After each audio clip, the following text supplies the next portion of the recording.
do you mean, or what the words maximum and optimum has a difference? Anyone can give any example and you can explain me.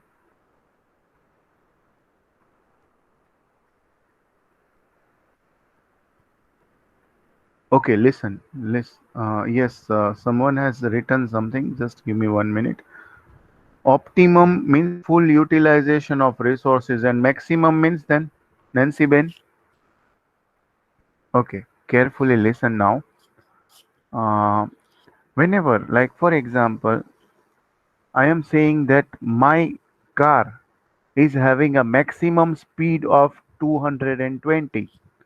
My car, when I see my speedometer, no, the maximum speed written is 220. But when I just drive it, I will drive optimally and I will say that maximum I had driven or maximum I had driven till 120 or 140 or maybe 160. So now my optimum speed means whatever I can use, my maximum capacity, that is known as my optimum capacity. So my optimum speed is 160 maybe, and my maximum speed can be 220. So now is it clear? Yes, no? Same way. Yes. Now, same way, you need to focus on a process. Like whatever, when we are working on a process analysis, there would be these words that can be coming in a frequent way. We would be just seeing it. So that is an importance of it. So we would be first in this topic, we would be learning what is the capability of it. We would be seeing histogram. We would be seeing normal distribution. We would be finding certain indices, that is CP and CPK, PP and PPK, that we would be learning at a later stage, but that are the basic thing that shows us where the process is. And then we would be calculating our sigma, and on the basis of it, we would be just finding out a DPMO, that is defects per million opportunity. And last, we would be moving towards process analytical technology.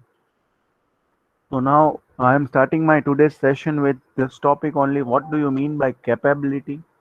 So the first thing is process capability compares the output of an in control process to the specification of limit. So whenever as I say process capability means I am measuring the output, and I am also not only measuring the output but I am seeing that my output is within my limits or not, maybe higher limit or upper limit, whichever I fix it, and if it gives me the output accordingly, then that is known as my process capability. The comparison is made by forming a ratio of spread between the process specification, and which is also known as a width, that we would be seeing it in our next slides. The spread of the process values are measured as a process standard deviation. Many times we would be seeing a mean. The mean value would be measured like for example, average production of my, maybe if I am having a factory, and I would say average production of my unit is, you can say, 1 ton per day. So now mean value would be 1 ton per day.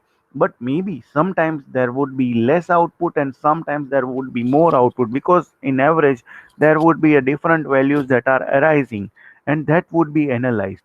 And that's why we need to see what is actual mean value of a product, or you can say mean outcome of a product, and we would be measuring on the basis of variances and standard deviation.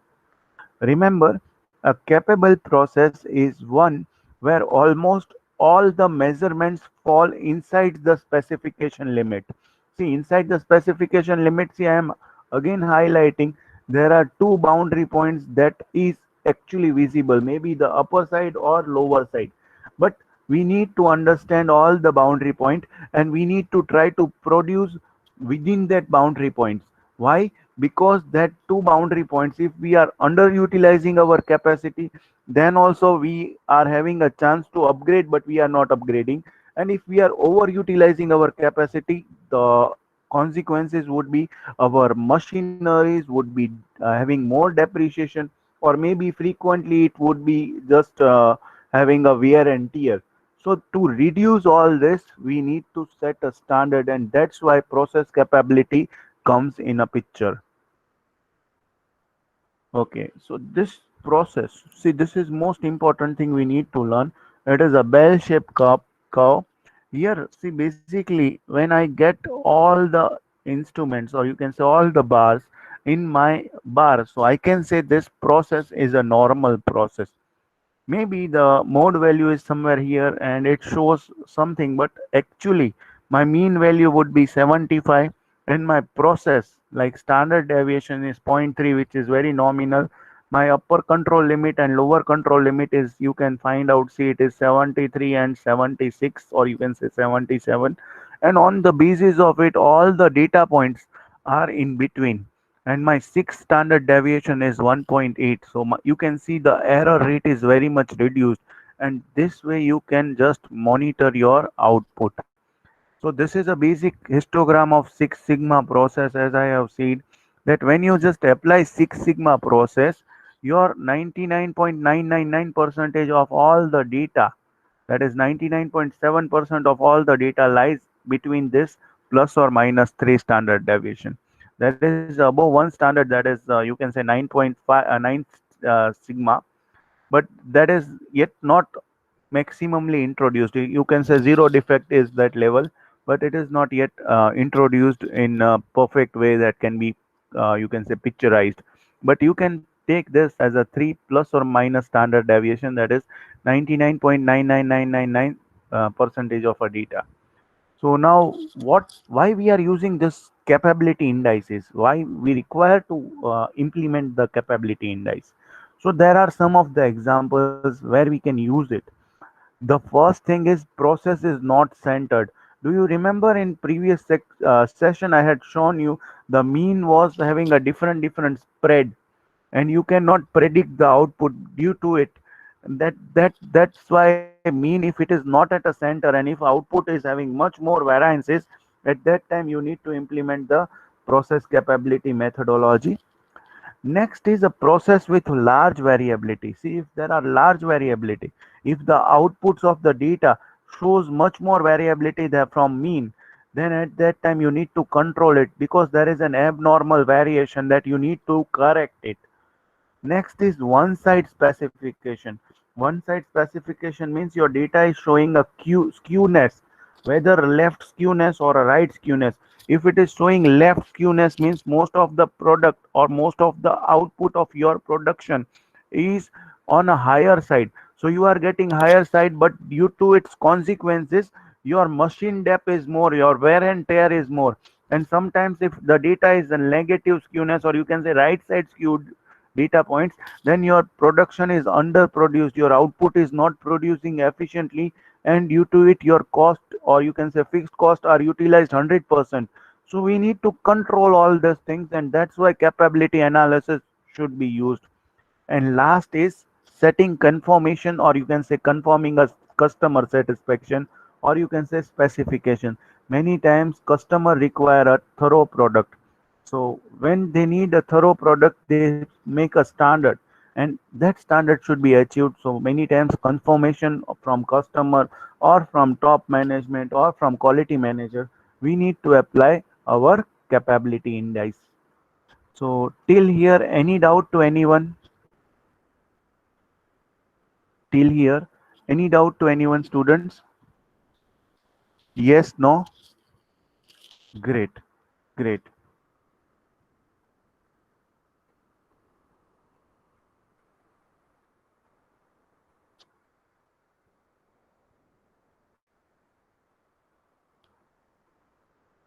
Percent out of specification. See, why we need to percent out, or you can say why we need to calculate certain variables, and what are the variables which shows abnormality, how to control them, that we would be learning. So based on normal distribution, the percent of a product that would fall out of specification can be calculated.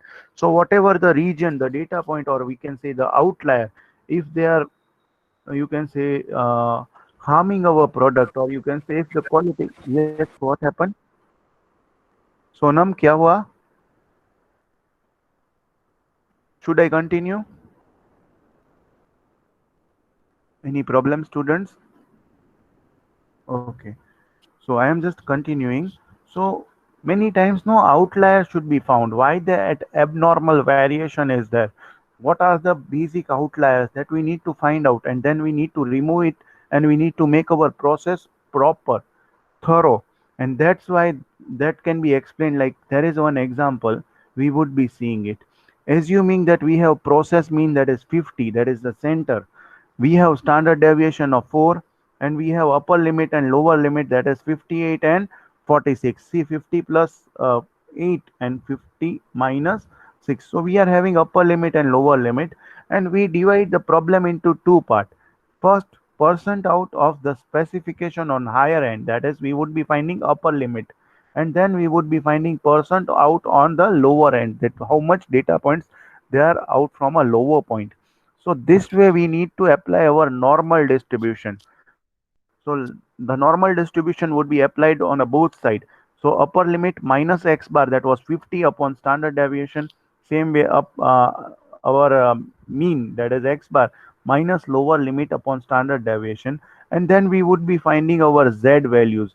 So z is the number of standard deviations that a specification of the is from the mean. Like from mean, how much deviation it takes place, what is the actual deviation of a data point that we can find out. So normal probability table will give you the distribution that would exceed the specification limit of given z value. So like we will see how the data that we would be considering, and what are the different z values, or what are the different standard deviation value we can find out from it. So remember, 68.3% of the data is within plus or minus one standard deviation. If you want to see this, it can shows like most of the data points, like 68.3% of data would be under plus or minus one standard deviation. 95.4% of the data points would be in plus or minus two standard deviation, and our three standard deviation, that is plus or minus three standard deviation. 99.7% of the data would be under 3 plus or minus standard deviation. So we can find out. So like we are just counting all the values, like we have count upper value and lower value. I had just installed the values in it, and I had found out the z value, that was 2. And when I see the table, so 2.28% is out of specification for upper limit, and same way for lower limit it was 15.9%. So my total expected outliers would lie within 18.1%. So this is a basic statistic summary. Like these are the data points that are out from my boundary region, that is my above lower limit and above upper limit. Whatever the data points are there, from that data points, 18.1% of data points would be out from both the side, from lower side also and from higher side also. So like for from lower side that would be 2.28, from higher side that would be 15.9, but that can be known to me. So now I need to control my process. Now I need to control my process. I know that this much variation is there. So how to control that, we need to know. So now estimating the sigma level, there are different methods we are using in our capability analysis. There are certain control charts, there are certain different methods, and in control charts there are r bar, s bar, moving range, moving mssd charts, pool standard deviation, and total standard deviation, that we would be looking one by one after in this slides. So control charts, even control charts can be prepared in excel also, so we don't require that high tech mini tab software for preparing a control chart. I will teach you in excel also, but just pay attention how control chart is important. Like in short term and long term there are variation. So first we will just discuss what actual the variation is, and then we would be moving ahead. So statistical process control methods such as control charts provide estimates for short term variability. Remember this thing, when we apply control chart we can see the variability, but that variability is for short term, which can be seen. Short term variability is defined as average within subgroup variability. For subgroup sizes greater than 1, based on the distribution of range, the average range within the subgroup 1 can be divided by the constant d2, and constant based on the sample size of subgroup. So maybe you can consider it, we can control it, but for a not for a longer purpose. We can control the variability, we can see the variability. Sometimes we need to eliminate certain outcomes or outputs, and then we can control it. But as discussed, that short term variability can be just you can say we can find out through just looking at control charts, and on the basis of it we can just do certain statistical analysis and we can work on it. Similarly, the average standard deviation can be divided by C4. The constant C4 is based on a sample size of subgroup that we would be discussing. Sometimes our data would be divided by subgroups, and on the basis of it, we need to work on it. So now, for short term, if your n is 1, when your subgroup size is a single observation, and there are two methods of estimating the sigma level. The first is moving range or mean squared successive difference, MSSD. So we would be seeing it on the basis of this both way. The moving range like is an average of subgroup size greater than 1 which uses constant D2. Here the value of D2 would be equal to 1.128 and average range is average range of successive points.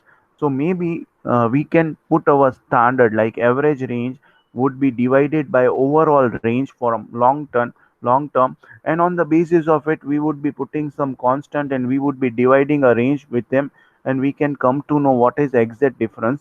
But maybe it is very unfrequently used. Most of the time the variation can be measured through this formula, that is uh, variation of moving range in mean squared successive difference, that is under root 1 by 2 into sigma di square upon n minus 1. We are finding a difference of each observation.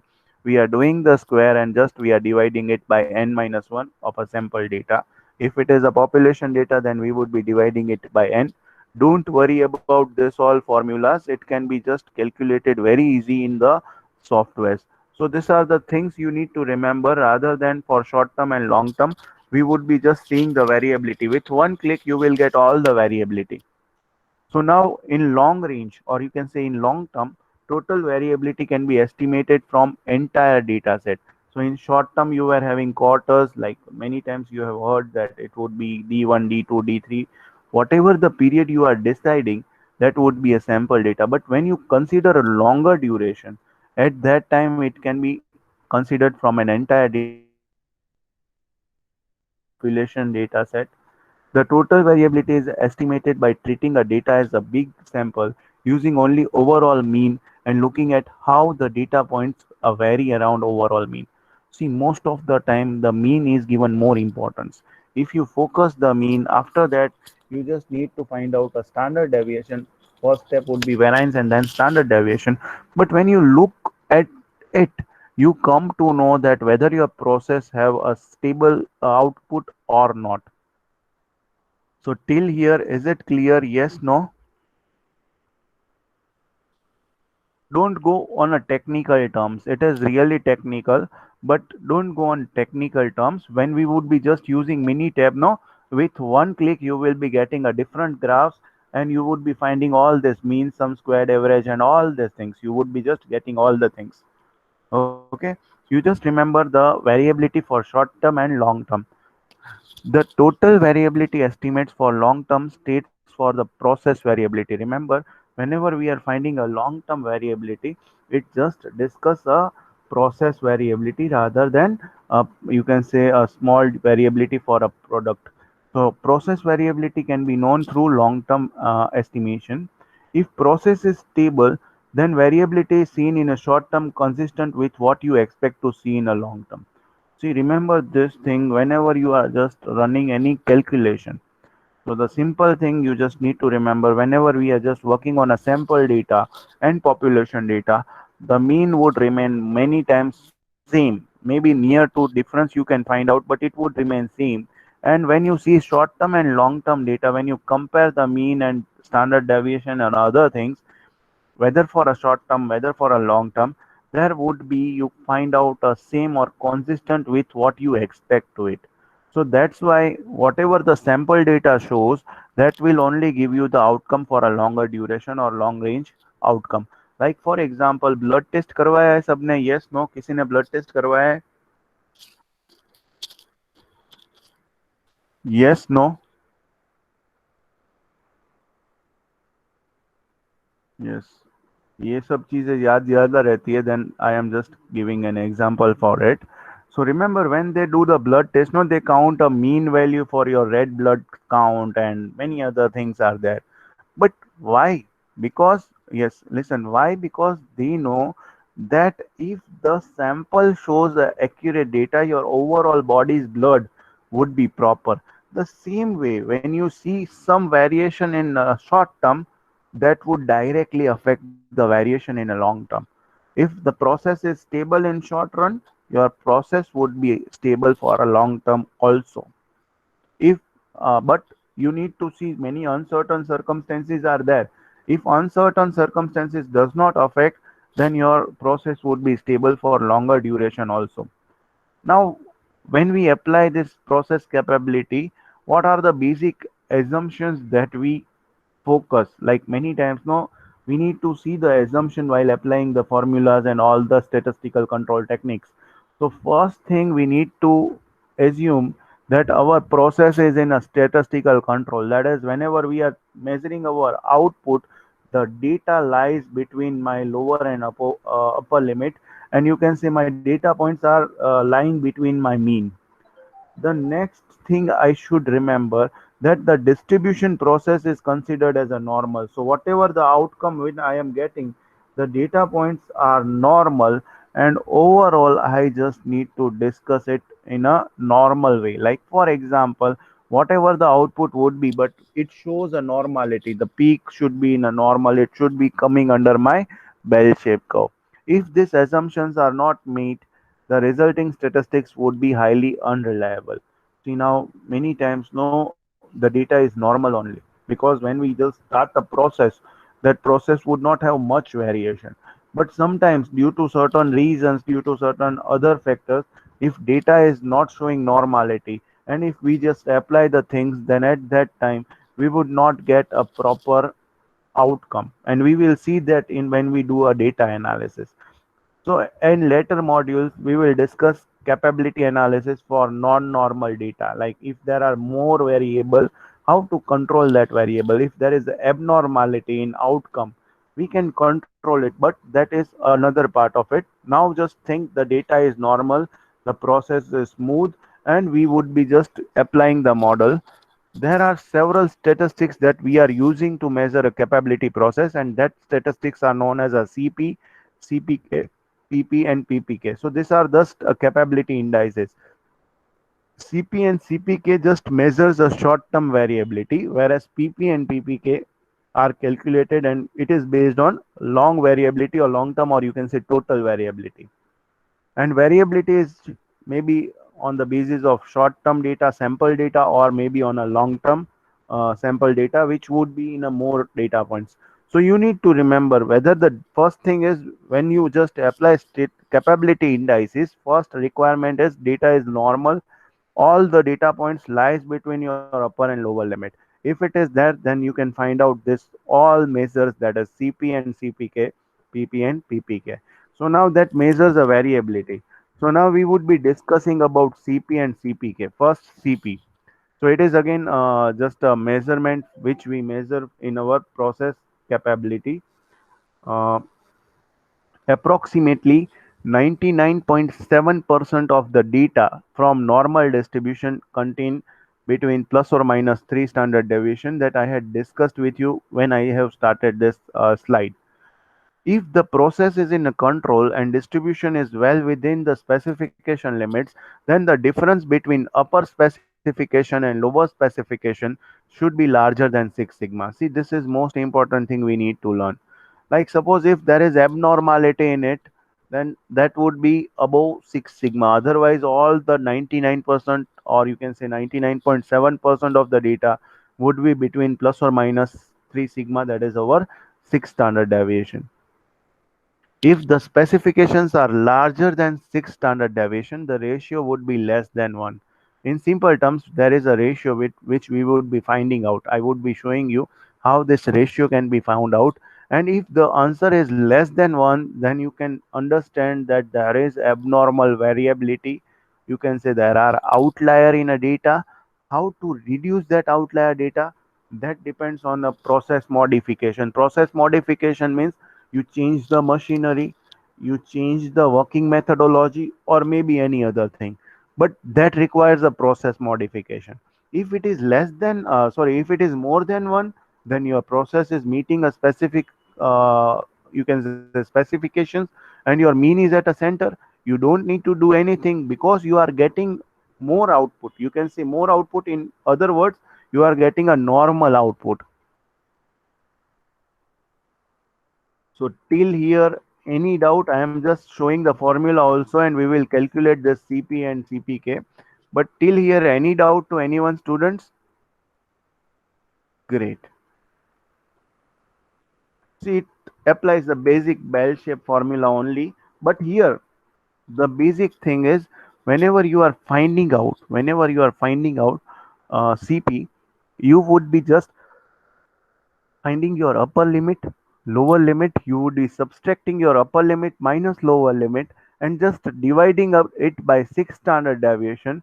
You will be finding overall curve. See, basically, when you are just finding upper limit minus lower limit upon 6 standard deviation, you would be finding the different range, or you can say percentage of data points which are covered in it. So if it is less than 1, your process is not stable. If it is more than 1, your process may be stable. Now, we would be moving towards our next measurement, that is our CPK. So CPK is again a process capability index that assess how close the mean is from a specification limit. Now see, in this case, you were just trying to find out a range of data points between your upper and lower limit. You just want that all the data points should be in your normal curve. 99.7% data points should be in your normal curve. But in our second stage, when we are just calculating the process capability, CPK, it is our next thing. You can say it is our next tool. So here you are just finding out that how close your mean is from the limits, whether your limits are above or less, that we would be seeing. So here again you would be seeing it, the same concept, but it would be represented differently. So if the process is in control and the distribution is well within the specification limits, then the difference between upper specification and the mean, or the difference between lower specification and the mean, should be larger than 3 standard deviation. If CPK is greater than 1, then process mean is sufficiently far from the specification limit. See, that is also an important concept we need to learn. If your upper limit and lower limit is near to mean, your data point should have less variation. If it is far from mean, your data points would be having more variation. So here you need to find out your limit values. If your upper limit minus x bar upon 3 standard deviation, you will find a lower limit, that is CPL. Same way, x bar minus lower specification upon 3 standard deviation, you will find upper limit. On the basis of it, you would be finding your mean, or you can say that your output is how much, you can say, variability is shown. So remember, if CPK is greater than 1, then it shows the process probability is centered and usually able to meet the specification. If it is less than 1, it indicates your mean is not centered, maybe somewhere there is a problem, and you need to find out a variability. If CPK is mean to be used with the processes and that are in a control, gives the measure whether it is in a control process capable in meeting of specification or not. The fourth point is most important. It highlights that where we cannot use our CPK measure, CPK is not appropriate measure if there is a trend, runs, or out of control observations in a process which is having too many variables. So these are the basic thing we need to remember. Again, I am repeating it very fast, CP and CPK, because we would be calculating it in our Minitab process. So remember, These are nothing. It is just basic tools which gives us whether our process mean is centered, whether our data points, whether our output, they are coming under our normal distribution, whether we whatever we are predicting, we are achieving that standard or not. So remember, CP and CPK are based on a short-term variability. So for a short duration, we need to measure this CP and CPK. So CPK is our first parameter. It just measures the data comes under plus or minus 3 standard deviation. So most of the time what it does, it just takes the difference between two ranges, that is upper limit minus lower limit, and it divides by 6 standard deviation. So if the data point is more than 1, then your like all the data points are in you can say your normal curve. But if it is less than 1, then you need to consider that there is more variation. You can say there is the data points, some are outer than it. So if it is greater than 1, your potential is meet. You can say all the data points is in it, and you can consider your mean is at a center. But if it is less than 1, as I had discussed, your data points are lying outside your normal bell shaped curve. You need to control the process. So it is an indication that gives us. The next indication we get from CPK. So CPK is again the same measure, but it just divide it on the basis of lower limit and upper limit. It shows that from where your process or where your mean is centered. So if CPK is greater than 1, then your process mean is sufficiently far from a specification limit. If it is less than 1, then you can say your process is again an abnormal thing. This thing you need to remember. If CPK is greater than 1, then it shows the process probability is centered and usually meet a specification. If it is less than 1, mean is not center, you can consider this as a problem, or there is a problem of variability. The data points are more variating, or you can say the output is more varying rather than the mean. So this was the basic thing we need to remember. Now see, CPK and PPK was for a short term. The same thing can be measured for long term. See, PP is overall similar to CP only. It just changed the thing. The same thing is there. See, formula would be also same. Upper specification minus lower specification above divided by 6 standard deviation. But here, the data points would be for long run. In CP, the data points would be for short run. So that is a basic difference between these four measures, the PP and PPK, CP and CPK. So remember, CP and CPK was showing the variability for short term. PP and PPK would show the duration, or you can say variability for long term. The same way, just I am reading it for you, then I would be just moving towards the next topic. Um, Total variability is used in a denominator instead of short-term variability. If the process is stable and it is in a control, the estimate of PP, it is similar the estimate of CP. See, remember when the process is stable and in long run, if there is no change, then you can say your CP would be equal to PP. The same measures are given here. If PP is greater than 1, your process is meeting a specification as long as your mean is also in a center. The same thing we can find out upper specification minus lower specification divided by 6 standard deviation. Now we are moving towards PPK. It is again same as a CPK, but you can say it is using a long data point, or you can say it is used in a long term data points. PPK is an process capability index that assess how close the process mean is from a specification limit, maybe upper limit or lower limit, but for a long run. Total variability is used in denominator instead of short term. You would be just finding out. If PPK is greater than 1, the process mean is sufficiently far from the specification limit. So we would be seeing it. The same formulas are there, nothing changed. X bar minus lower specification upon 3 standard deviation. Even in our PPU, upper specification minus X bar upon 3 standard deviation. We can find out both the range in simple words. There is one example which are been you can say it is highlighted in our topic. So the concentration after fermentation is a critical downstream of a processing.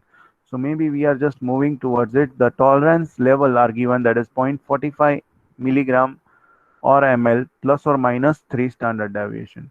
So now low concentration would lead to insufficient product and too high concentration will lead to a loading issue. See, many times no fermentation for any process or any medicine, there is a critical levels that should be there. If we just go towards lower limit, then it would again create some issue. If we add something more, it will create issue. So there should be a proper specification or limits would be there.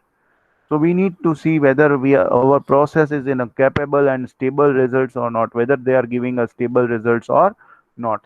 So we need to perform a capability index, and we know all the things like in a short term, standard deviation is given, even our short term total standard deviation is given, even our mean is given, that is 0.45. See, in Minitab, they have found out all the values like CP, CPK, PP, PPK, even PPU, PPL, that is upper limit and lower limit. We can come to know whether there is a variability or not. So, this line, like this is our normal distribution line. All the data points should be within our limit. And overall limit, this is our PPK line. All the data points shows a population and you can say long term. You can say this is our long duration range. It can be easily done with a Minitab, and I will teach you to find out CP and CPK by using Minitab. See here the data points, like for example, CP and CPK. Like for example, here CP is 1.34, even your PP is 1.49. So it is above 1. So your process is stable. Your all data points are covered within your upper and lower limit. But when you consider it, the CPK and PPK, see lower limit it is showing more rather than upper limit. See lower side your data is much more rather than upper limit because your upper standard limit has been broken. Is it visible to everyone here? The upper standard limit is there. It has been broken by a data point. So your process is not centered. You can consider it in long run, even in a short run. So same way we need to identify this thing. So till here, any doubt to anyone? Till here, any doubt to anyone, students? This we would be doing in Minitab. We are having an example. We are having a set, a data set. So don't worry. But just we need to find out whether our process is a stable process or unstable process. Here, see, data points are within the range. Most of the data points are within the range that our CP and PP shows. But when we find out capability ratio like upper limit and lower limit, most of the data is highlighting towards lower limit rather than upper limit. Upper limit is breached, it is broken. You can say more of the data is moving out of the upper limit. So you need to do certain process like this data is considered as an outlier. Here the data is manufacturing of the product within this area would be considered as a failure, and that should be monitored. And again you need to reprocess, like as I have discussed, if there is a variation you can find out, so your mean is not centered or any other reason, but you need to control it by improving on doing some modification in tool, machinery or method. So that we need to work. So we are just highlighting the symptoms. Still we are not on a solution stage, we are just highlighting the symptoms. And while seeing the chart, we see that symptoms and we need to work on it. Now attribute data. See now this probability you have studied in first sem, no probability would be coming here. So when we just now our CP and CPK is completed. So hopefully there is no doubt we are moving towards next topic, and that is basically attribute data. How to find out the attribute data, how to calculate it, and what are the basic formulas that we need to apply. And this all things can be done in our software, that is Minitab. When examination of an item or event results in a pass or fail rather than a measurement, the capability analysis must be on a discrete distribution. Suppose, as I have discussed in our previous session on previous slide only, that this much data is not acceptable. So pass fail type data. So then we need to apply then your data shows a discrete distribution, and we need to apply a discrete distribution in form of probability.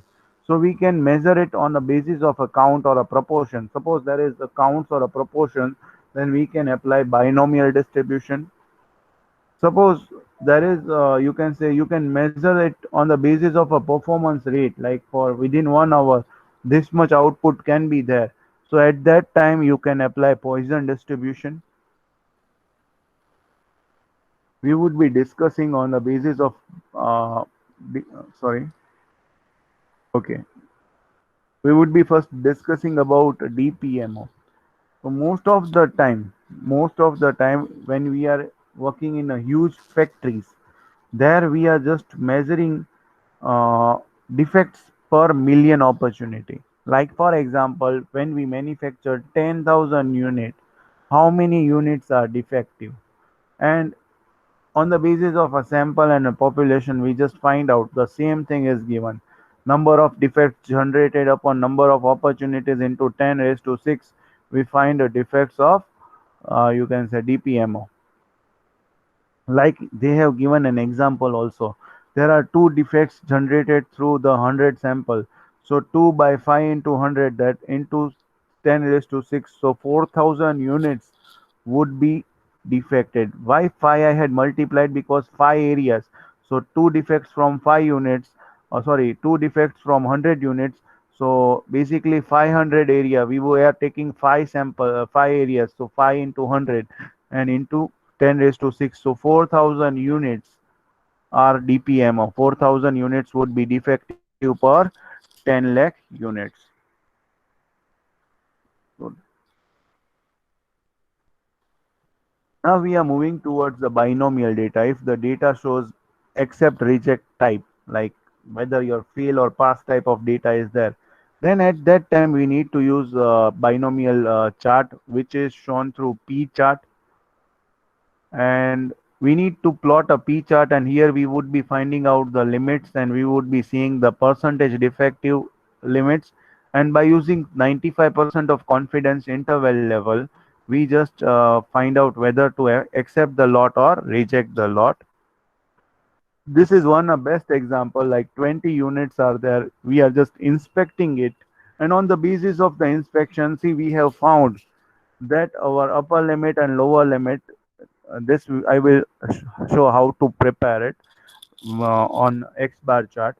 But this is our P bar, and when we just consider it, it is just a probability. So it is an 0 to 1. Your lower limit is 0. Many times it is touching your lower limit, but it is not going in a negative way. So it is not, you can say, disturbing your lower limit, but something it is going above, because your upper limit is zero point 0.4. So whenever that zero point 0.4 is there, like you need to see the data, the maximum data 9 and 9, that 2 points are only out. You just have to consider the data points. These two data points are out, you just remove 9 and 9, again just plot the data. You see, your average is also changed because of the reduction of that two data points. Even your upper limit and lower limit was 0, the data points would be same, but your upper limit was changed. See, your upper limit in this case was 0.41, but when you remove 18, value 18, your probability data or your data point for upper limit was reduced to certain extent. Even your mean is changed, and all the data points are now in a control. So that way you can control it. This is a basic summary statistics which can be found in our Minitab software, and we would be working on it. So many times we need to apply different statistics. See, this was our P chart, this is our binomial plot, and the value 9 was something which was not in a thing. So we can observe the defect and we can reduce it. On the basis of it, sorry, on the basis of it, we can see the defective region also, and we can find out the other data. So this is a basic thing we need to see. Second is our Poisson distribution. See, this all distributions are very much useful. You can say overall statistical control is useful. in our distribution, you can say in our Six Sigma.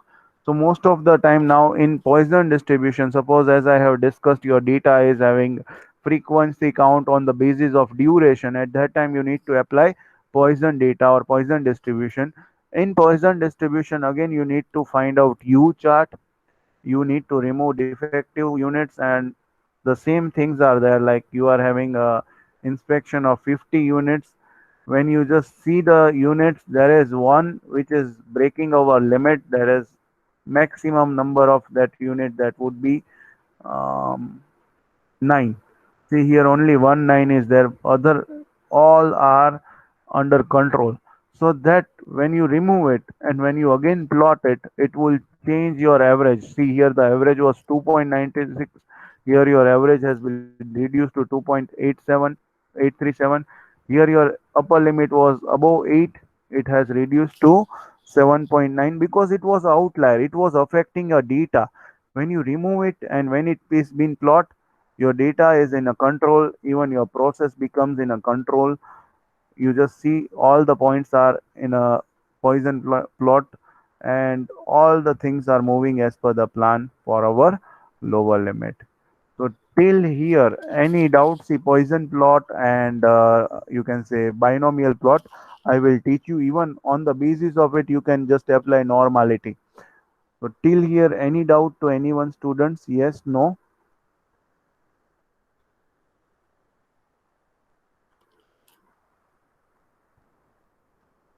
Great, great. Now we are moving towards process analytical technology. Uh, Here I would like to give one nice example which I really liked. Um, do you know Mukesh Ambani is controlling Reliance refinery at Jamnagar? He's sitting at his home. He's having office in Atlanta. He's sitting at his home. He has the screens. He has his own tablet, and he is getting per second production. Can you believe this thing? Per second production of refining of different crude oil in Reliance Refinery, Jamnagar. He gets all the data points, the real time information. He gets it at Mumbai, and he has developed this system. He has his own server. He has his own network. He has his own set of network, and he tries to control it by giving the instructions in form of memos or in form of any other communication methodology, but he controls the overall system while sitting in Atlanta. He doesn't have to come at, you can say, Jamnagar refinery and check how the process and production is going on. Real time monitoring is possible nowadays due to the technology. This thing is happening. So now same thing is there, and that is known as a process analytical technology. Now, what is the basic goal of it? Quality assurance. Basic main goal is quality assurance. The work is going on and going as per the quality. The goal of process analytical technology is to achieve sufficient process understanding and control and enable quality assurance in real time, as I had discussed. When the process is capable and repeatable, this can be achieved. See, remember this thing. Have you heard about the word machine learning and artificial intelligence? Yes, no? Yes. What actually it is, do you know? When a data, it is collecting a data. Remember, when it is collecting a data, and on the basis of it, it is preparing a model, and repeatingly it is used, and on the basis of it, it predicts the output that this thing can happen, this thing cannot happen. The same thing is there. The process analytical technology is developed by using certain tools and you can say algorithms where process is repeatedly used, and it can be achieved. Like most of the time, you can now then predict it from, you can say, forecasting to prediction. Now you can move it because of the real time monitoring and the availability of huge data is there. When there is too much variability, then further process is required. See, you cannot apply process analytical technology when there is a variability. If the stable process is there, then you can just apply it and you get a perfect prediction, or you can say perfect output of a data. So These are the basic things we need to remember. This is a life cycle of the PAT. It starts from reviewing the process, it performs capability analysis, it estimates certain failure rates in form of DPMO and all that. After that, if there is some, you can say variation that is adjusted through ranges and appropriateness, and if it is working, then you can initiate your PAT measurement and prepare a system. So that is a basic thing we need to learn. So this much was there in this topic. I know it is really very heavy topic, but it is a part of Six Sigma and we need to learn it. So we had learned many things, like we know to apply probability of you can say binomial, probability of Poisson and all that. We know normal distribution, but this way they are using all that. So I just introduced the concept that how they are using our learned method. We have learned in our first sem only, but this is something that we need to learn. So till here, any doubt to anyone? Should I start our new topic that is a basic topic now? Now it is really very light topic, and that is our X bar chart, and you can say in basic words control charts. So till now, any doubt to anyone? Yes, no? Great, great.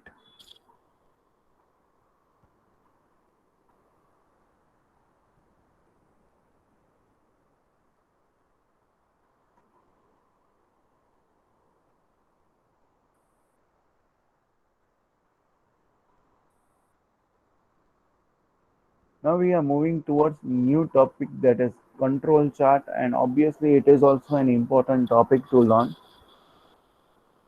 See everything, most of the data points, when we try to control it on the basis of statistics, no, we can control it by two mediums only. The first is our mean and second is our you can say median.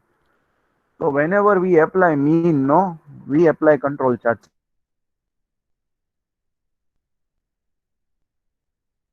See everything that is we would be learning what is actually control charts, what do this kind of charts do, what are the advantages, what are the types of control chart, how can we plot it, that I will teach it, and certain small case study. So that is our today's goal, to learn control chart. So first of all, what actually is control chart? So it is just a graphical representation of control image, or you can say collected information, the data points, which shows you what actually your process is doing.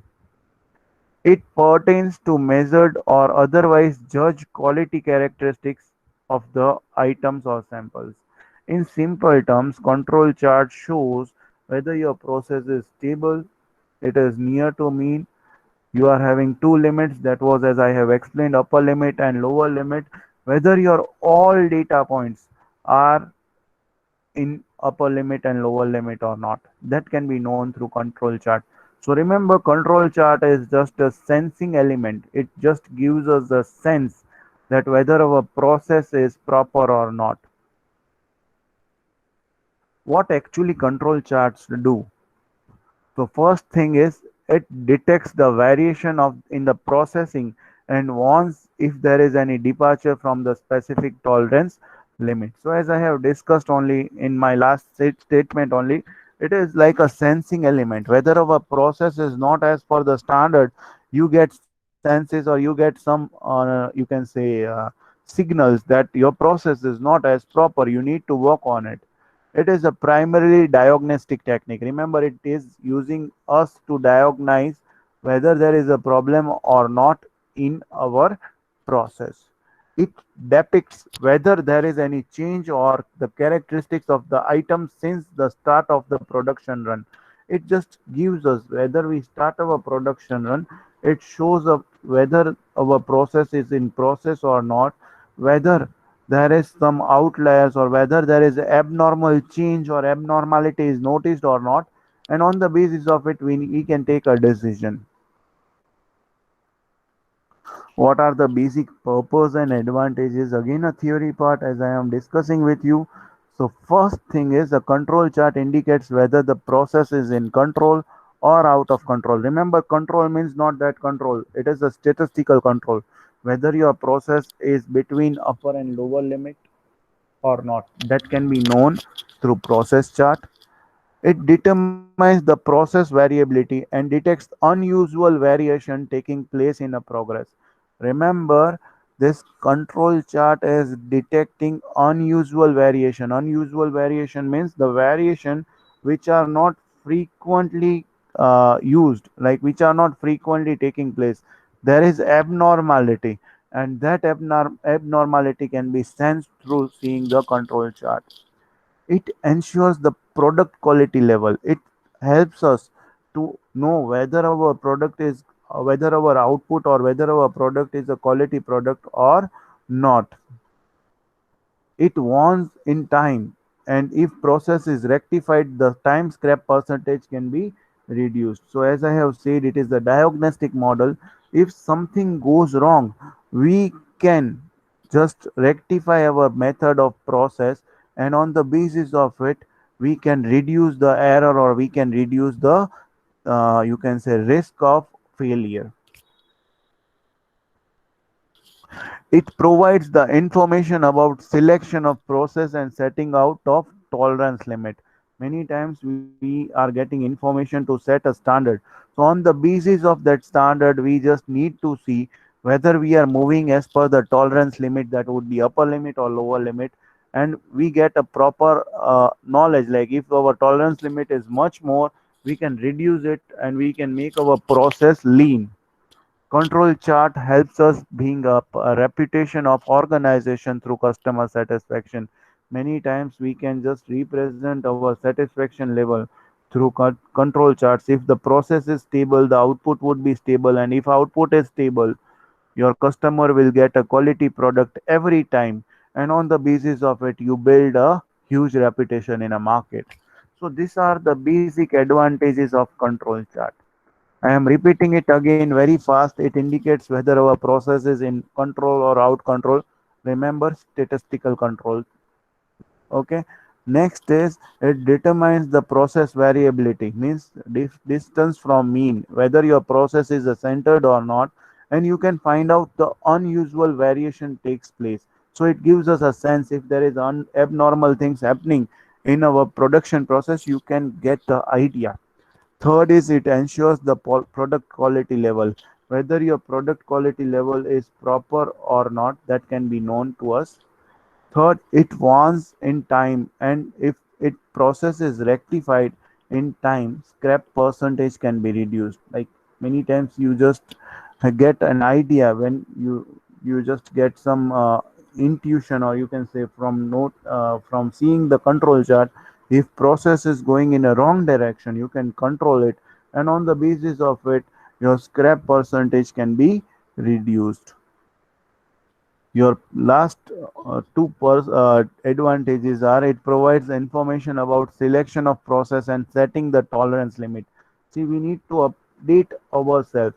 So when we are just seeing a process chart, if the variability is less, then we have to reduce our tolerance limit and make our process so smooth that it has very minimum you can say variation. So it can be done through it. And last, it builds a reputation by giving a same thing to our customer every time, and it increase the reputation in market and satisfaction. So till here, any doubt to anyone, students?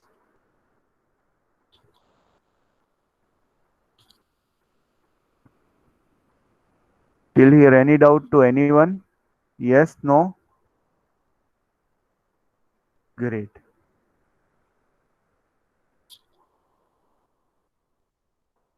We would be learning different types of control chart, and in our Six Sigma workshop, most of this both charts are used very much.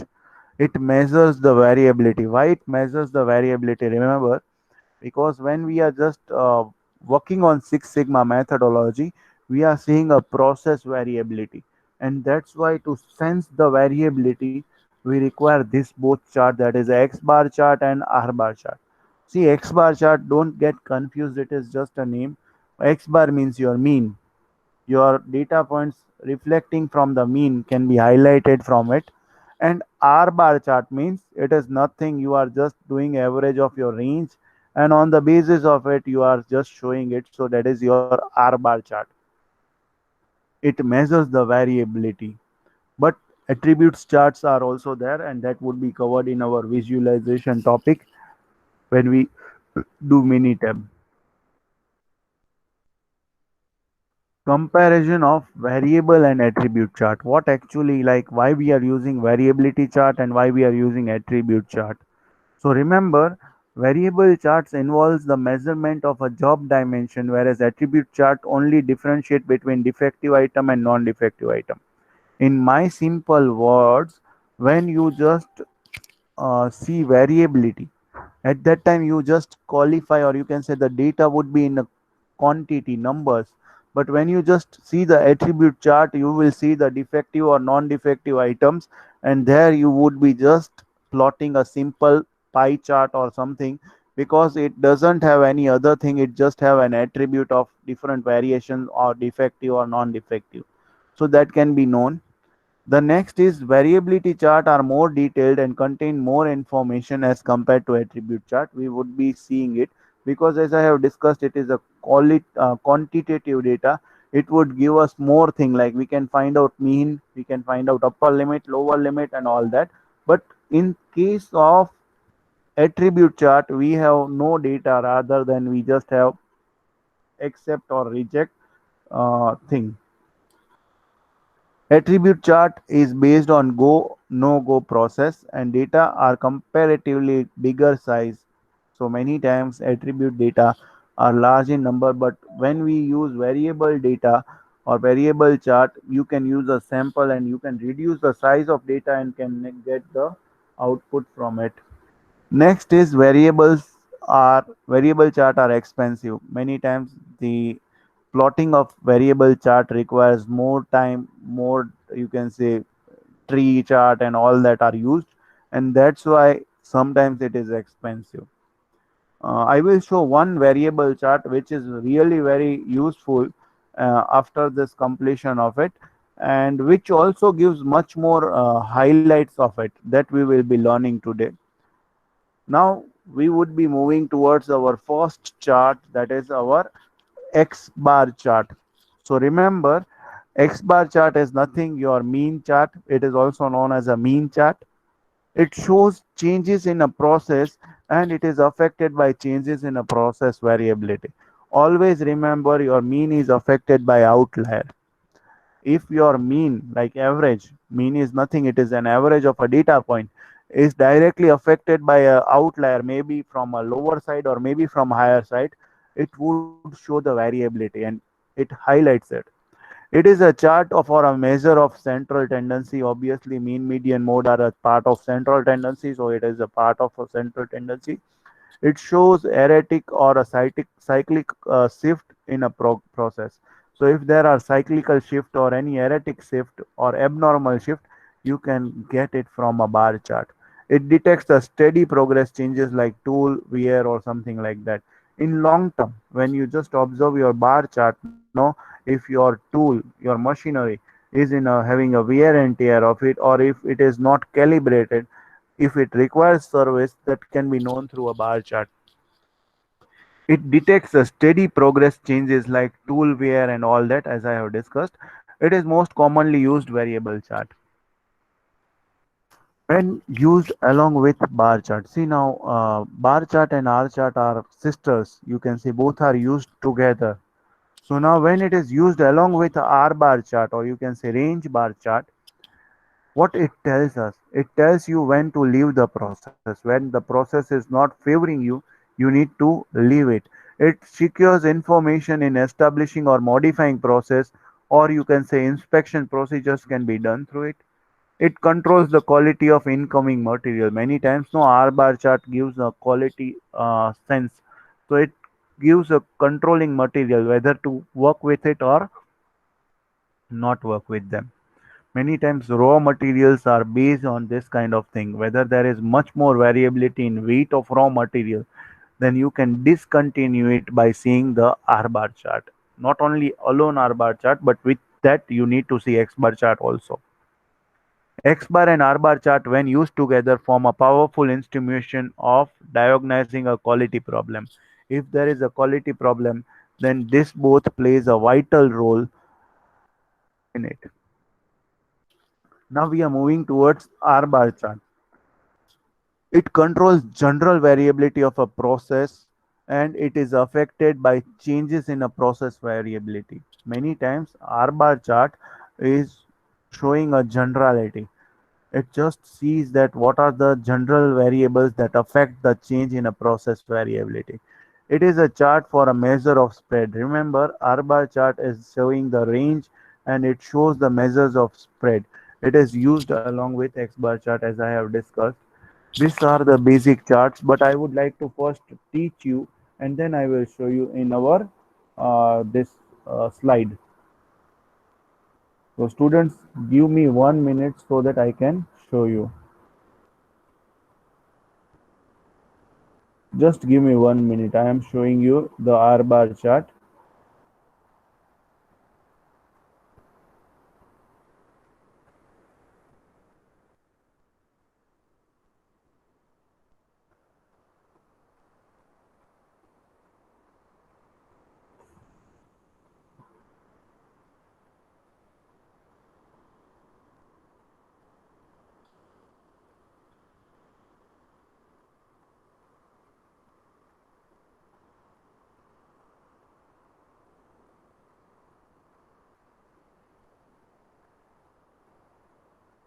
Okay, I got it.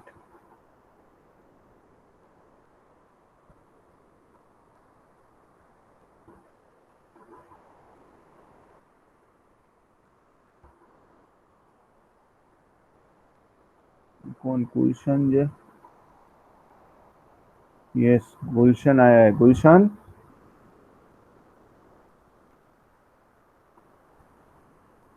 Okay. So now screen is visible. Yes, no.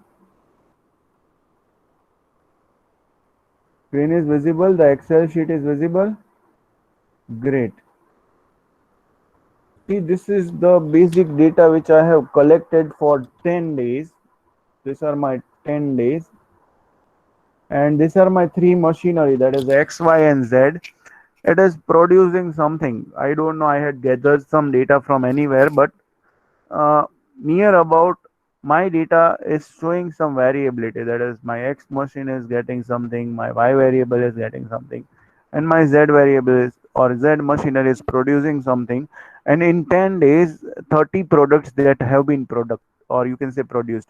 And this 2.21 is near about a size of that nut bolt. So now see there is a variability in different nut bolts we have just produced in our 30 days. So you just need to see first step for preparing a bar chart. You can say X bar chart. We need to do a average. So how to do the average? We know this thing. The simple formula is there, just equal to write down average and just select these three values. You will get average from B2 to D2. Same way I will find out, just I will drag and drop all the values. I will get average for all the variables. So we know this thing. No, now we know to find out the average. So that average is got.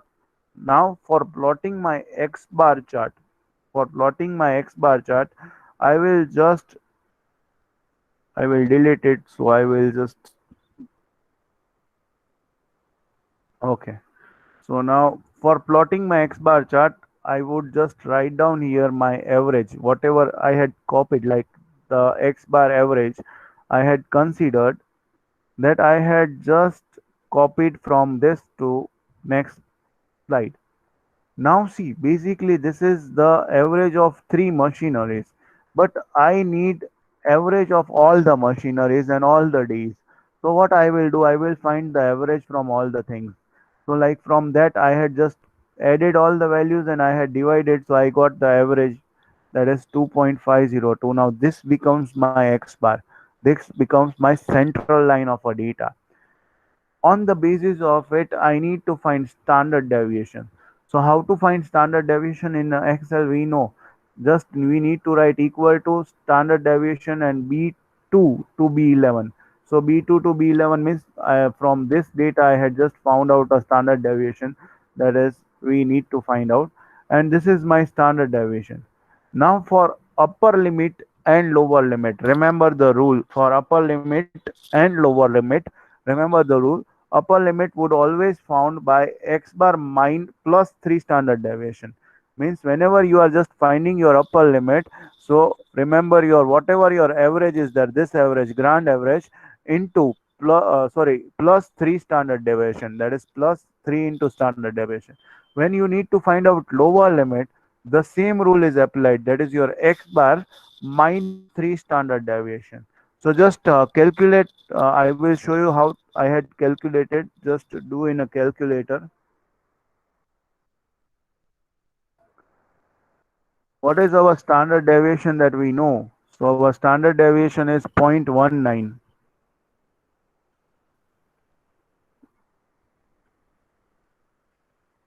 Just multiply it by 3.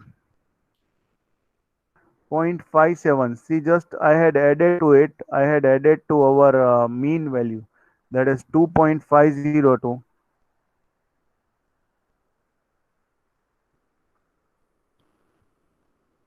I had got 3.702402, maybe 3. There is a thing, there is some differences there. Same way I had found our lower limit. How I had found lower limit? The same thing I had done, that is first I will multiply it our standard deviation 3 times, that is 0.190134 into 3. So maybe whatever the value is there, it should be deducted from our 2.502.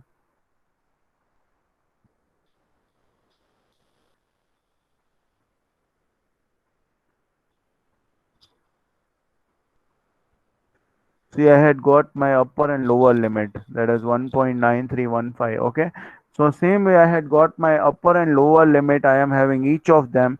I just need to plot by using the insert tool.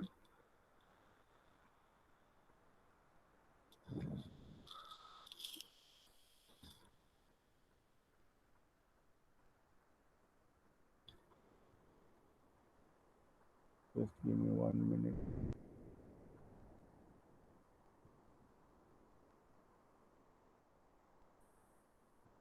I just need to plot the data by selecting these three values only.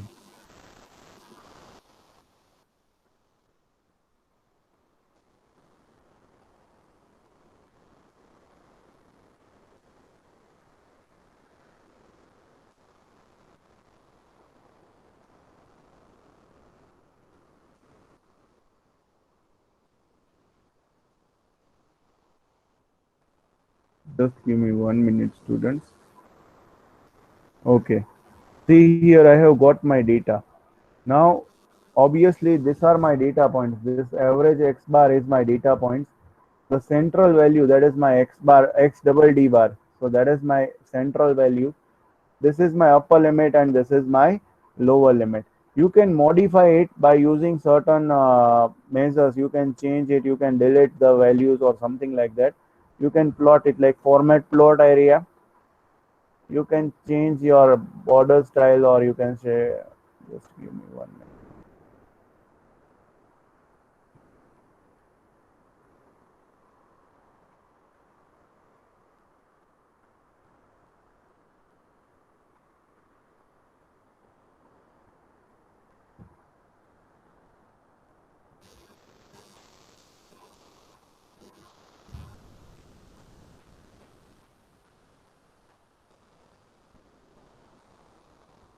Okay, this is the basic your.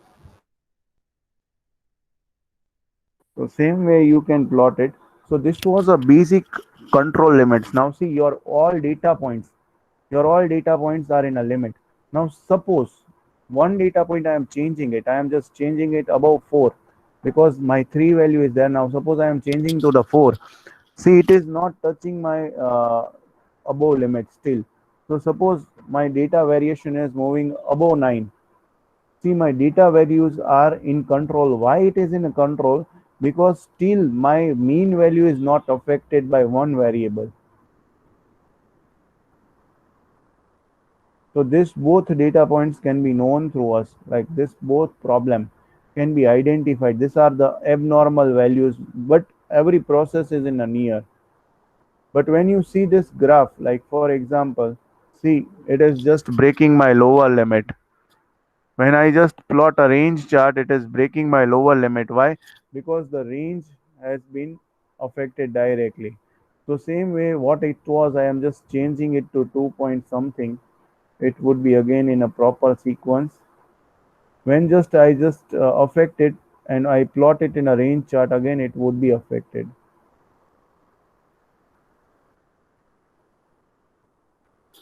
So this way we need to see it. So till here, any doubt to anyone, students? X bar chart में कोई doubt है?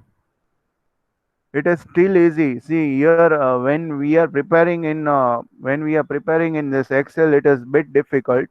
But when we prepare in Minitab, no, by 3 steps you will get your X bar chart. You don't have to find out this mean, average, and all that. It would be done by our Minitab only. So I will show you the Minitab today only because we are having a plot. Now I would explain a range chart. How to prepare range chart. So first see the range chart, how to prepare it. So obviously we need to find out a range from the data points. So individually I have found the range, like for example maximum minus minimum, I will find out the range. So from this three, maximum value would be considered and from subtracted to minimum value. So like for example here 2.2 minus 2.21, you will get 0.03. Same way the you will find out the range of all the data points. After that I will just copy it in our next you can say slide. Then I will find a range bar. So these are the my range bar. How to find range bar? Just averaging all the values. Like for example, I am just averaging all the values and I am finding our range bar. And on the basis of it, I need to find upper control limit. So that can be done through a standard deviation. So upper control limit is again the same process is there plus 3 standard deviation to our range bar. So we will be finding a standard deviation and on the basis of it, we would be finding upper control limit. And obviously see in a range bar, there is no lower limit. So obviously you need to remember whenever you just prepare range chart, your lower limit is not there. So that is an important aspect we need to see. Now see upper limit and lower limit is there, but in our lower limit like zero is there. So many times your data is touching the zero and it is in the lower limit. So this type of process is in control. But suppose I am changing here range to 5. See my data point has been highlighted and here there is an abnormal variation. We need to see which data point is there and that should be removed it. See same way in each and every interactive chart we can highlight where the problem is. So that's why range chart and X bar chart are considered as a diagnostic chart. So till here I think now there is no doubt in both type of chart. Any doubt to anyone, students? Yes, no? Great. Now we are moving towards the theory part and then we will see a new software that is Minitab. And then today we will see Pareto chart and you can say one more chart that is fishbone diagram. We have studied, no? Fishbone diagram that we will learn today. I will just show you the fishbone diagram, but to prepare it, I will prepare it from tomorrow. Like I will teach you tomorrow. So now just give me 1 minute so that I can drink water and then I will continue.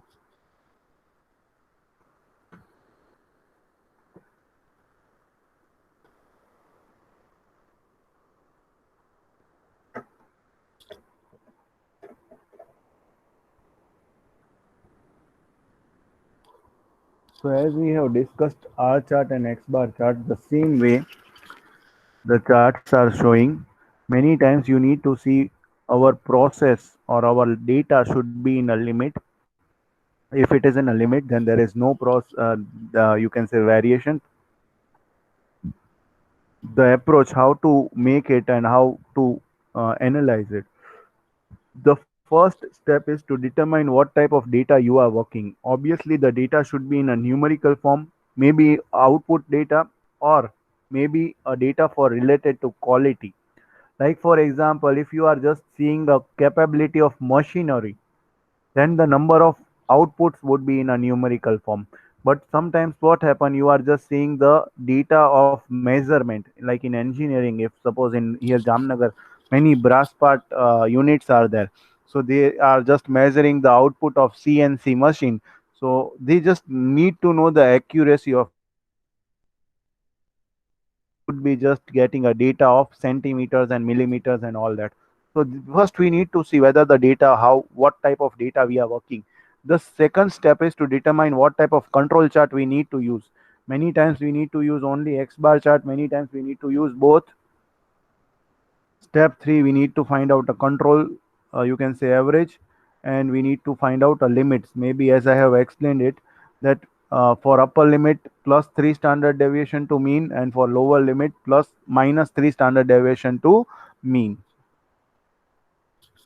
And this was the same data as I had discussed. We need to find out upper limit and lower limit, and this way we can find out the control chart. So now hopefully everything is clear. I am just skipping this thing because I had explained it in our Excel only. Even interpretation I had explained it. Now we are moving towards the new topic. Just give me 1 minute.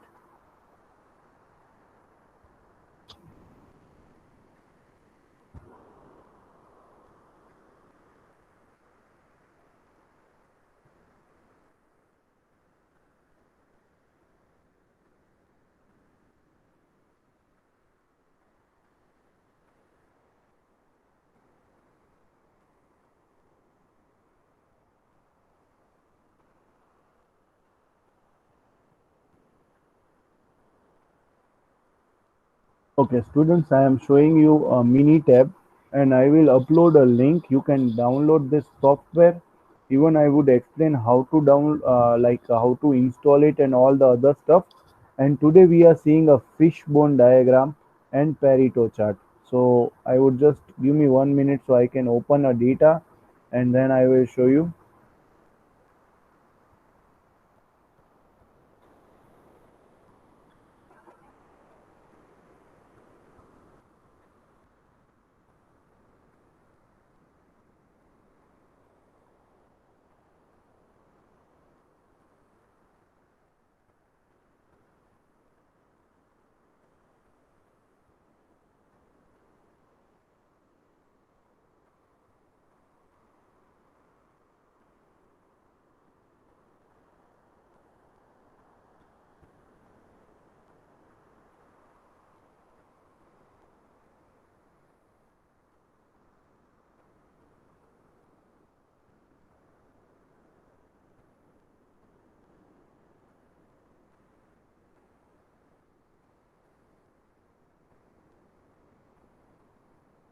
Okay, I got it.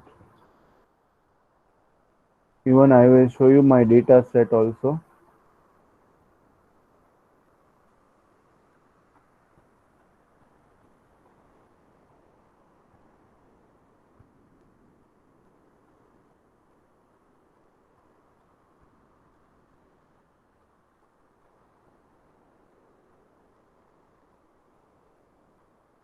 Okay, so hopefully the screen is visible, and I am having a data set in Excel. Just give me 1 minute, I should show you.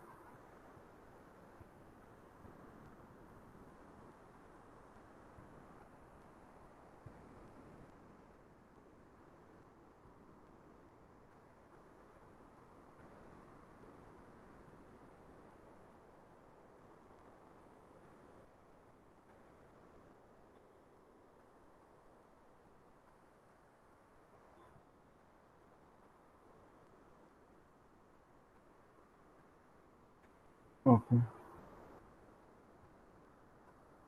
so this way my different data sets are there and we would be working on each and every data set. Like first data set is we are just investigating a time. Then I would be just working on it, different kinds of data, maybe numerical data, categorical data, and on the basis of weight, all index and we would be just moving towards one by one on different data sets. So this is a basic file from where I would be teaching you how to work on Minitab. First of all, I would like to introduce this software. See, this is a basic and simple software. It is not very high end, and you can say it is a basic software which calculates each and everything for us. Like many times you are having two different things. The first is your working area. Here you would be finding a worksheet of it, and on the basis of that worksheet you are calculating the data set. So first you need to insert a data set. You can even copy paste it, like from Excel you just copy paste the data set, it would just give the answer. So it is most important thing.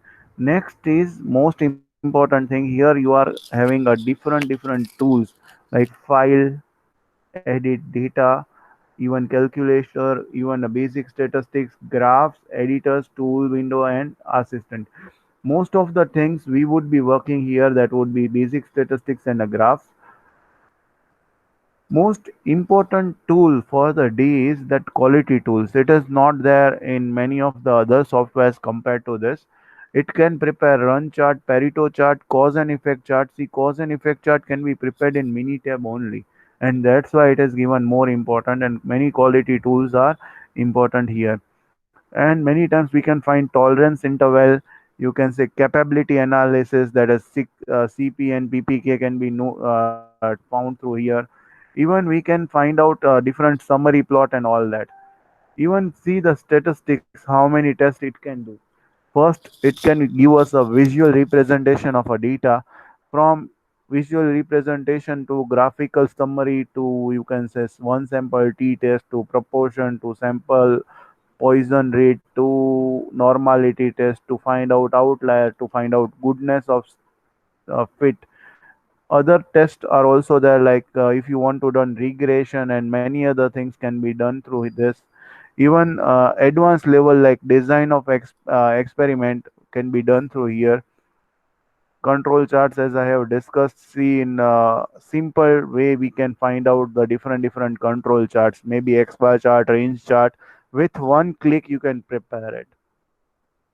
Quality tools, as I have discussed, many of the quality tools are highlighted. Reliability and survival tests are also done. Even multivariate analysis can be done through this software. Time series can be run through this. You can find out moving average, you can find out trend series, and many other. You can also do an ARIMA model, which for this ARIMA model we need to install different software known as you can say many other softwares are required. But here you can find out auto regulation and all that things. Different tables are there, chi-square and all that things can be done. Even power and size, the mathematical way, one way, ANOVA, and all that things can be calculated through this small software. So it is just a small software which is helpful for running a statistical calculation also, and for quality tools also. So we would not go in depth. हर कोई test तो हमें नहीं करना है, but most of for relation with Six Sigma workshop we would be working it. So my first topic is, like for example, my first data is claim and reclaim data. And on the basis of that data, I need to find out four question, that is basic question. We would first see the data like in our Excel. uh,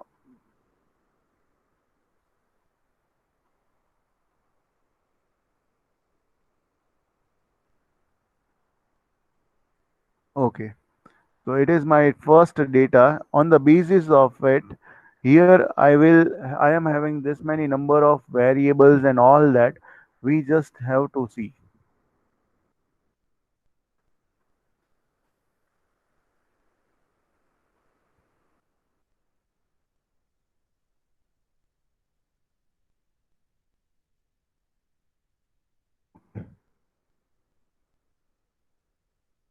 So just give me 1 minute.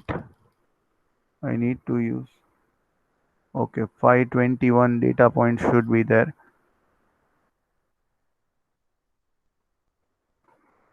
Okay, so my data points, like my first investigation time is there, and my basic data points are 521.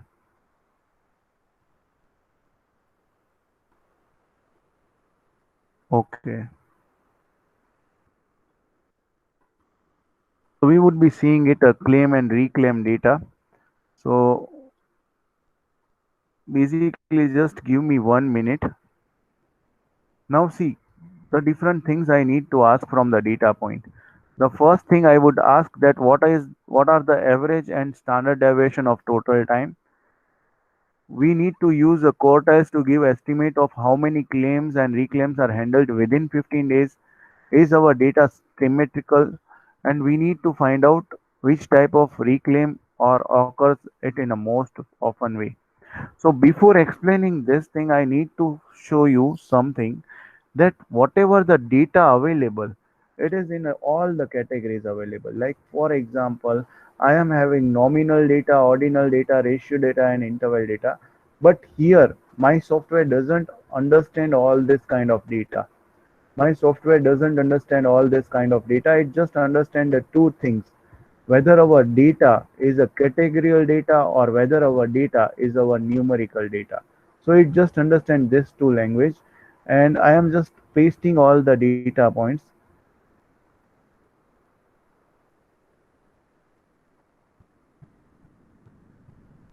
See, my each and every things have been like I had got each and everything. Like I had got my case number. It is my ordinal data. Like I just have got my sender ID. It is again an ordinal data. Type 1, it is again an ordinal data. It is just representing the different types of things. Total time is my numerical data. It shows me what are the total times of reclaim. See, this data actually is taking reclaim for certain fares of tickets from different worlds. So what total time takes in a day? That here it is written. Opening time, closing time, and number of pending iteration, all this data is there. So now I need to do basic different statistical test on my data. So first question is, what is the average and standard deviation of a total time? So first of all, I need to run a statistical test. So on the basis of basic statistics, I will just run display basic descriptive statistics. On the it, I had just installed a total time, and when I just click on statistics, they are saying me that this much statistics can be done. From you can say mean, standard error, standard deviation, even you can find variance, coefficient of variance, median, first quartile, second quartile, third quartile, even you can find out mode, all the basic things you can find out. Even you can find out missing value and other factors here. So when you just find out all the things and when you just click OK, your data would be represented in a such descriptive manner. Like my data has 521 counts. My data, like when you just see total time and when you just count it, it would have 521 number of data points.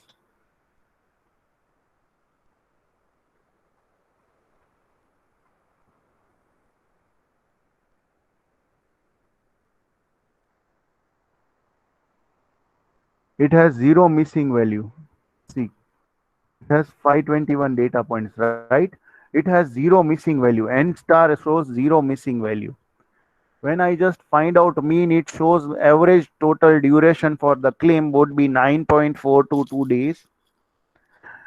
When I just say a minimum value of a day of claim, that would be you can say 0 days. And maximum value, if I need to find out, it would also say the maximum value, that is 59.800 days. It also shows me the median, that is 4.70 days. Even it finds me, you can say Q3 and Q1. My Q1 is 1040 and my Q3 is 12.305. And my IQR, that is my interquartile range, my 50% of data would be in 11.265 days.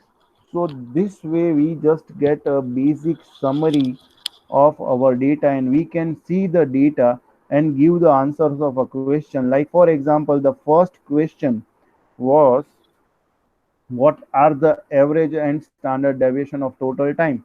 So while running a descriptive statistics, you can tell what is an average. So here just see the average, the mean, that is 9.422.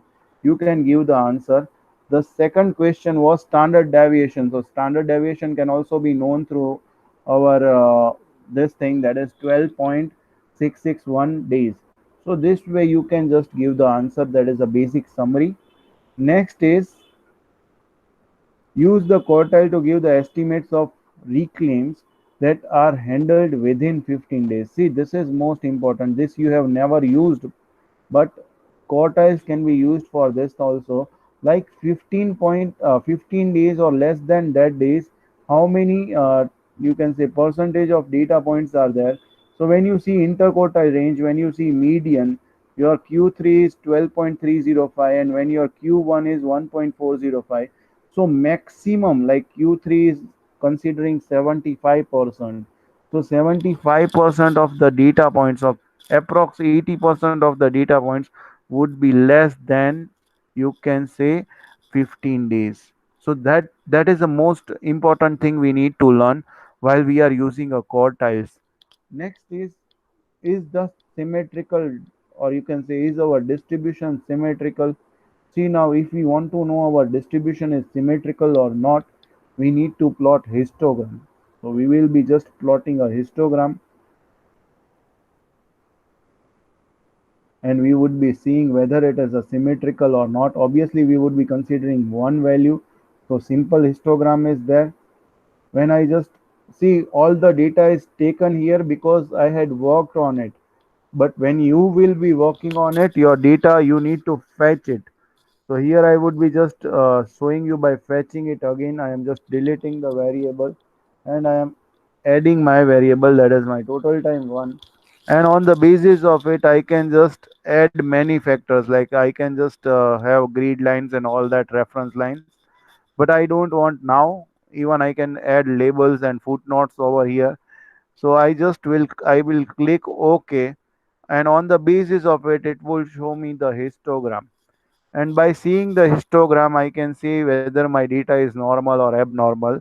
Obviously this data has 521 points, but it has much more flexibility and variances, so it would not be normal. But let's see, our data points are not normal. My data is not showing any normal distribution. No bell shape is fit here. I cannot fit any bell shaped curve. So obviously on the basis of it, my data is not normal, by just checking a visual distribution. Now third thing is, what type of claim or reclaim occurs most often? See, this is very nice question. You can find out in pie chart or bar chart, like what time of claim and reclaim that mostly occurs. And obviously the data point would be changed. Now my data would not be the number. The duration would not be used. Here I need to change my data point. So how can I change my data point?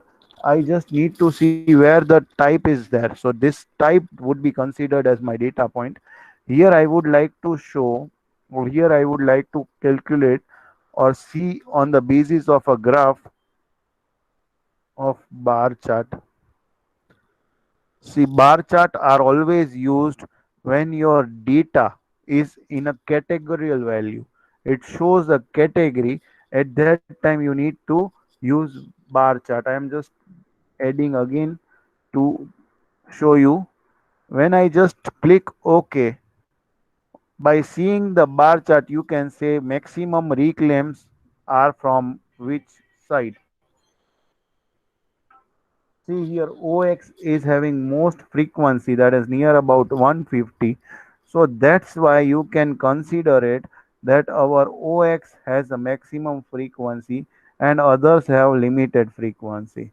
So you can see it from a bar chart, but sorry, but also pie chart shows the same information. Both of them are commonly used, but like for example, here it is again given. I will just rub it and I would enter my data again, and I will show you.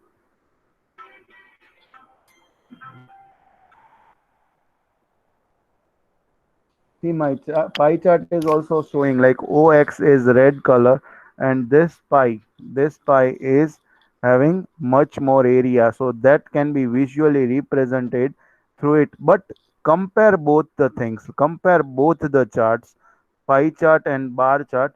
You cannot say the amount, it can only be said through bar chart rather than pie chart. Pie chart will show the area whichever is maximum, but even bar chart can highlight it on the basis of numbers. You can just click it and or you can just find out the numbers also. So that is an important output we need to learn. So till here, any doubt to anyone? It was a basic statistics, or you can say basic thing we are using in our Six Sigma data analytics. Okay, clear हो रहा है? Hopefully, this is very basic thing. I know you know all this thing, but I need to teach you because this software is bit new to all. But it is really very user friendly. Once you would work on it, you would like this software. And today I will upload the link. From there you can download it. Even I am having a crack version that I will share with you all, and even my data set I would share with you so that you can work with like after this workshop you are having a time you can work with it. Okay, so now we are moving towards the next topic, that is something which shows coffee percentage. like uh, okay, just I would give introduction of a data and then I will just tell you that how it works and what are the different things we need to learn. So my second data set here, just see it. It is of a caffeine batch. Okay, many times no caffeine is added in coffee. There is one component named caffeine, due to which coffee is most preferred. But if caffeine is more, it is harmful to health, and if it is less, then you can say your coffee would not have that kind of taste. So there is certain limitation on inserting that kind of caffeine. So this type of data is there. Here I am having a sample of 47 data which is selected from different batches. See, batch numbers are categorical data and caffeine percentage is my numerical data. And I need to apply many tests over this batch.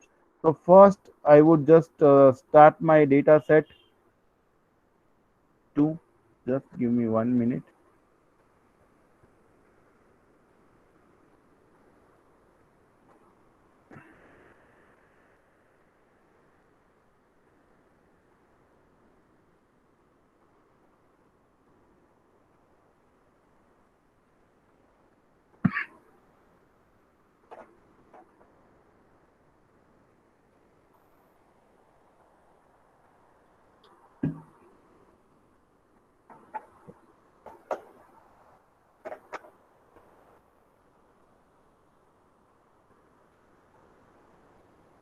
Here I am having all the data sets. Like for example, I am having all the things here which is pasted. Give me 1 minute. It is having a sample of 40. So this is not my data.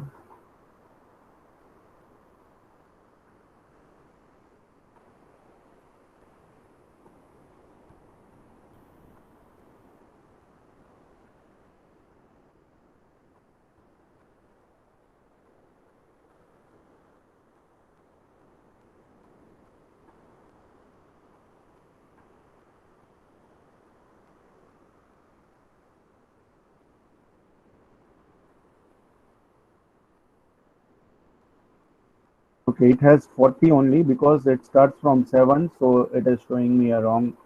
You can say I am getting misconception. So I am having a sample of 40. Now see what actually it is asking. Like for example, a producer can sell a coffee if the percentage is less than 1. See, this is one condition. Like less than 1 percentage caffeine is there, you can sell it. Otherwise, it is not sold, because if there is more percentage of caffeine, it is, as I have discussed, it is injurious to health. So now producer is asking whether I am producing a decaf coffee, because see many times no producer has to see. So now he will not, like as a owner, he will not check that whether my coffee is having less than 1% or not. What he will do, he will gather the data and he will get a summary statistics. He will get a summary statistics. Now see how he is getting a summary statistics that I have taught you in a previous before few minutes only. You just click on display descriptive statistics, just insert the value caffeine percentage, just see the statistics whatever you require. Like if you require mean, you require standard deviation, you require first quartile, median, third quartile, you require interquartile range, maximum and minimum. Even sometimes if you require skewness, kurtosis, and all that things, even you require cumulative things, even you require other things, you just click it and just click OK. Your data would be represented. Not only this, again I will show you some magic. See, this is my data, it is my n is 40. I am having no missing value, I am not having any missing value. I am having a number that is 40 as the data shows of 40. My mean of coffee is 0.083. So my coffee, or you can say percentage, is less than 1%. So you can say I can sell it. I can sell it. My standard mean is 0.02. My standard deviation is 0.01. My minimum value of adding that caffeine is 0.044, and my maximum value is 0.11. So see, maximum, like there is a variation, I should remove it. My Q1 and Q3, I know it is somewhere near 0.07 and 0.094. See, maximum of it has been reduced here, and on the basis of it I have found out interquartile range, skewness, and kurtosis. Even I can just plot it by clicking the basic statistics only. Suppose if I just go to graph and I just need a histogram of a data, I can just get histogram with normal curve. Even I can get individual plot or value plot and box plot of it. So on the basis of just clicks of few, I get a theory, you can say the chitta of all the things. See, this is a basic thing. The histogram shows normality of a data, but still I want to see the normal curve. So I just click on the histogram with normality curve. Most of the data is normal. Even my mean is been highlighted, my standard deviation is highlighted, my n is focused here. When I see the box plot, I will explain the concept of box plot tomorrow. But see, the box plot always represents the middle 50% of data. The middle 50% of data is between 9.09 and 0.07. So it is less than 1%. So you can say your maximum of the coffee is in the range. So that can be known through our box plot. And last, this is a individual value plot of a coffee. You can see it, and on the basis of it you can assume it. So this was a basic statistics. See, now on the basis of it, you can come to know many things. As I have discussed, you can find out the mean, minimum, and median, maximum level, and all these things. So till here, any doubt to anyone, students?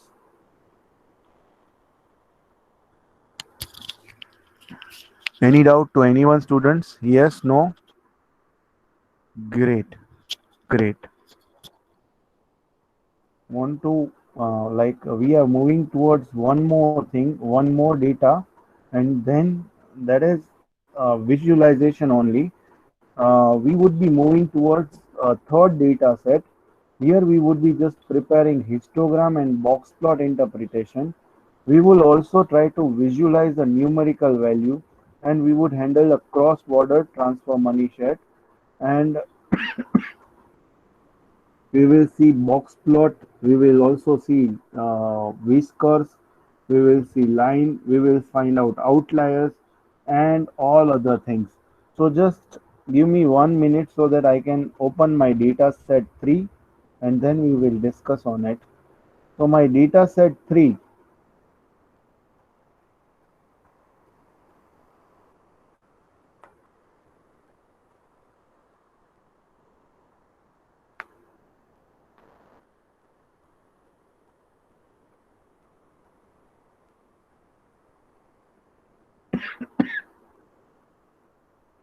is the same data of total time of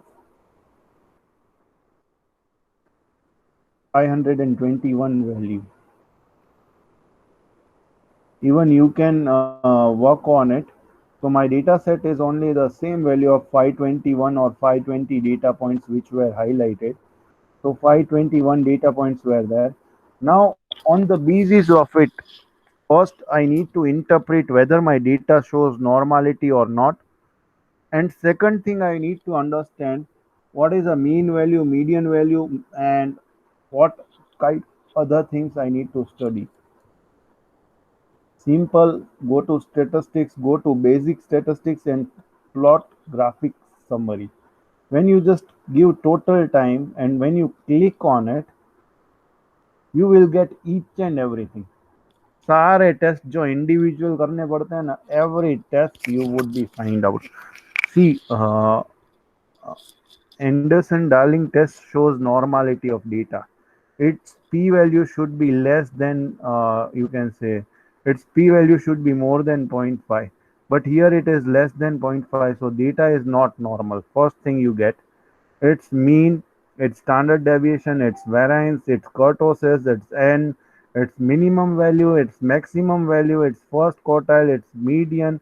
All these things are highlighted here. But not only this much, with this data, you are also getting a box plot. See, box plot shows middle 50 percentage of data. Remember, box plot shows middle 50% of a data. And on the basis of middle 50% of data, your maximum data points are between 0 to 10. Now you would say, okay, sir, we understood. Then what is this? These are the whiskers. These are the lines that are whiskers. And obviously, these are the outliers, the data points which are above it, like 30, 40, 50, 60. All these data points are outlier for it. And this can be highlighted through stars. Now, on the basis of it, just see the mean and median. If the mean and median should be in a center and if both places near to each other, then your data shows normality. But visualizing this data, see your mean and median has a different position. So you can come to know that it is very different thing. Now, suppose this is the sample data, and on the basis of this sample data, if you need to find out a population mean, so 95% confidence interval, you can say that your mean would be near about 8.33 to 10.51. At 95% confidence interval, if this is sample and you need to find out a population median, then your median value would be somewhere between 3.11 to 5.780. And same way in 95% confidence interval, you just see your standard deviation would lie between 11.93 to 13.480. So this all things can be done with one click. I had not even done many things. I had just done the two calculation things, like I had just clicked on a statistics, basic statistics and graphical summary. I had not tell the software that you install this graph, you install bar plot, you find out normality of data. Everything has been done with one click. So that's why this software is mostly used for quality parameters. So hope you all have liked this. So, with this, I would like to end my session here. Tomorrow, again with a new topic, I would just introduce Minitab and we would be learning many new things with this software. So, till now, any doubt or anything you want to ask, anything about software, you can ask it.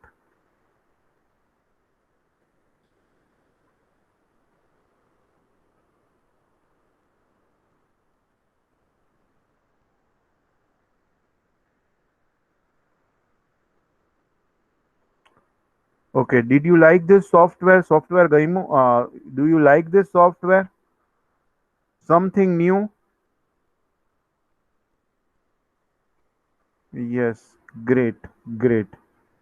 Chalo, fine. So from tomorrow, even in our Google Desk, what which we have prepared, I will upload this software. Even I am uploading the crack, and I will provide my data set after completion of worksheet. But I will provide that Excel sheet from where I had just fetched the data. So that much I will provide you. Okay. So thank you, students, and have a nice day. Okay, students, please write your name so that I can track your attendance. Everyone, name, enrollment number, so that I can track your attendance for the day. Okay, thank you, students, and have a nice day. I am ending up here.